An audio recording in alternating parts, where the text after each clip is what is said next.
araw po. Welcome po sa aking vlog, Papa Dom's Lot Vlog TV.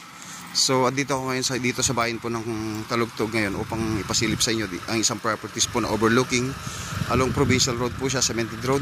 At meron na rin po siyang linya ng Converse dito. At siguro mga nasa more or less nasa 200 meters po yung source of electricity dito.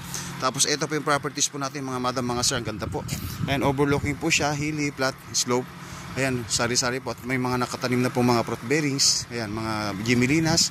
At dito po makikita niyo po dito, napakaganda po ng surroundings, fresh air po. Ayan, hili-hili po. Ayan, kasali po pa ito. At ang frontage po siguro yung mga madam, mga sir, mga nasa 300 meters po ang frontage po siguro itong properties nito. Ayan, ito po. Napakaganda po properties ito. Dahil ayan, overlooking po sa mountain view. Ayan, napakaliwalas po ng paligid dito. Ayan, napakaganda pong gawing rest house, farm,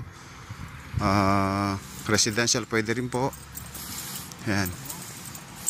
So ito po, napaka perfect po siya. At ang layo po nito sa bayan po ng Talugtog ay mga nasa 15 minutes po. At 15 minutes to travel lang po. At saka napaka nasa 3 hours po from Manila.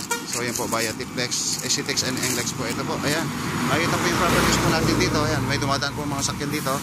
Ayan, marami pong dumadaan. So ayan po siya. Ayan, ito po. Kasama po yung mga gimilinas na yan. Hanggang doon po sa mga nasunog na mga damo na yan. Ito po, ayan. Solo title po ito. At ang area po nito nasa 4.9 hectares. Ang 4.9 hectares ang binibenta. Ang nasa title po ay nasa 5.4 hectares po. Ayan po. EGS po ito, pero wala po problema sa pipirma kasi buhay naman po yung mga anak at yung may-ari. Siyempre patay na po, EGS lang po. Pero wala na pong problema sa pagbebenta kasi pipirma po sila. So ayan po.